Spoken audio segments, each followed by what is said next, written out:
વિસ્તારમાં બળદનો બનાવ જે બને જેમાં ક્રાઇમ બ્રાન્ચની કેટલા આરોપીની ધરપકડ કરી છે આ લોકોનો રોલ શું હતો? ગઈકાલ રાત્રિના 9:30 વાગ્યાના અરસામાં સરખેજ પોલીસ સ્ટેશનમાં જે બનાવ બન્યો છે, ઠાકોર કોમના બે જૂથો વચ્ચે જે પ્રકારની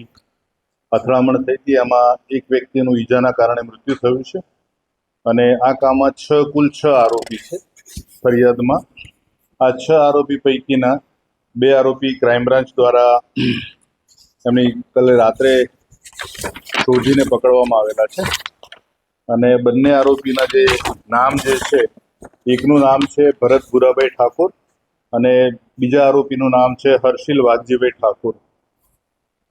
આ ગુનાનો જે બનાવ બન્યો છે એ બનાવની પાછળનો જે મુખ્ય હેતુ હતો એમાં જે આરોપીઓ છે દ્વારા ફરિયાદ પક્ષના એક વ્યક્તિની પત્ની સાથેના સંબંધોના કારણે જે પ્રકારે અગાઉ પણ ઝઘડો થયેલો હતો અને જે આરોપી સાથે સંબંધો ધરાવતા હતા એ આરોપીને પણ ફરીવાર સમજાવવા છતાં આ વસ્તુ જે એમનો પ્રશ્ન હતો આડા સંબંધનો એનો હલ ના આવતા એણે ફરિયાદ પક્ષના જે વ્યક્તિ છે એમને અભદ્ર એમણે કોમેન્ટ કરી અને પોતાના વોટ્સઅપ સ્ટેટસમાં મૂકેલી અને જેના કારણે આ બનાવ બનેલો અને હાલ ક્રાઇમ બ્રાન્ચ દ્વારા આ બંને આરોપીની ધરપકડ કરવામાં આવી છે અને આગળની તપાસ માટે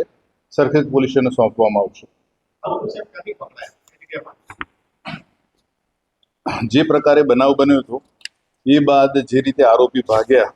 એ પૈકીના હાલ આજે બંને આરોપી છે